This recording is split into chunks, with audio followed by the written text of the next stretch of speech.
Dr. Peterson, is so great to have you on the show. Thank you so much for coming on. So is this a cultural shift that we're seeing from the left, trying to make sure that people don't help each other out in a society that generally wants to take care of their neighbor? Well, I think you see two things happening. The first is that there is obviously emphasis from the left on the victim status of criminals, and that's a very bad idea. The idea that criminal behavior is a consequence like merely of socioeconomic oppression, let's say, or oppression on other basis, and that the criminals are justified in what they do. And that's a terrible general rule of thumb, and it's not true. It's not true. There are plenty of people who are in dire socioeconomic straits who aren't criminal. But I don't think the Daniel Penny effect has much effect on people's behavior with regards to helping out someone in a complex, violent situation. Generally, what determines people's behavior in those situations is their familiarity with what to do, but also the number of other people who happen to be around. The more people there are who are observing, the less likely any single person is to take action, often because they assume that someone else already has, or they don't know what to do. So I think that the comments about the Daniel Penny case are relevant.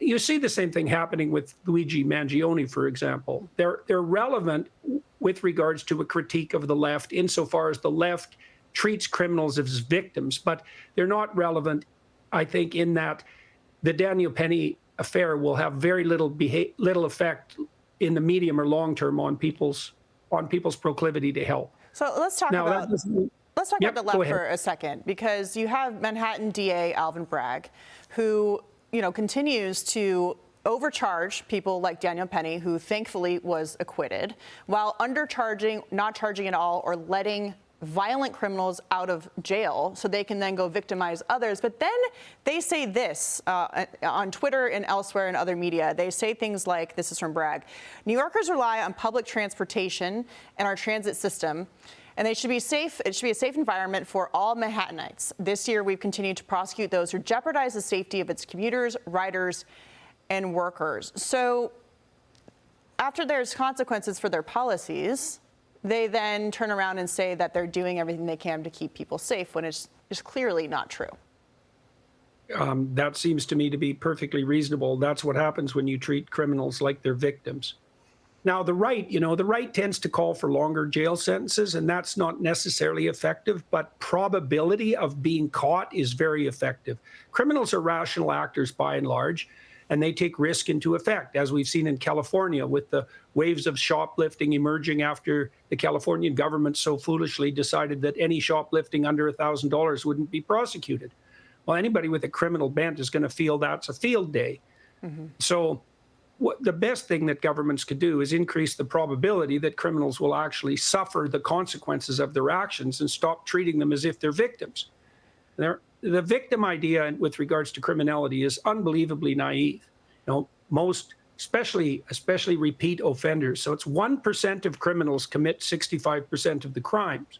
And it's been known among people who understand penological theory for decades that the best thing you can do with a repeat offender is to lock them up essentially until they're in their late 20s, when they often more or less mature out of their criminality. Yeah. But to feel sorry for them, you're just a fool. Yeah, well, there's a lot of DAs around the country who feel sorry for them, but they're luckily being voted out of office. So you mentioned Daniel Penny and how you don't think it's going to have much of an effect. He did say in an interview with Fox Nation about his experience that he'd do it all again. Let's take a listen. Yeah. If you faced the same situation again, would you do it again? Yeah, totally. I would not be able to live with myself if I didn't do anything in that situation and someone got hurt. I would feel guilty for the rest of my life. Jordan, Dr. Peterson, your response to that? Well, I think that's a good example of someone acting in accordance with his character.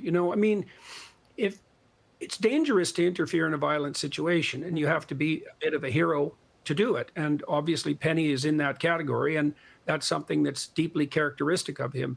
I think that's actually relatively rare. Now, should it be rewarded and admired? Yes. I suppose the the outside danger of that is a rise in vigilantism, which is also something we don't want to see. But we don't want to punish people for being helpful. That's clearly a foolish move. Well, I have a hard time believing that when someone is charged and embarrassed and their life is put on hold for a year and they go through a trial in a very blue city where the potential for them to be locked up in prison for 15 years, if they're not acquitted by a jury of their peers, that they would then maybe not think twice about what would happen the next time around. But we'll see what happens. Hopefully it doesn't. Dr. Peterson, thank you so much. Hey, Sean Hannity here. Hey, click here to subscribe to Fox News YouTube page and catch our hottest interviews and most compelling analysis.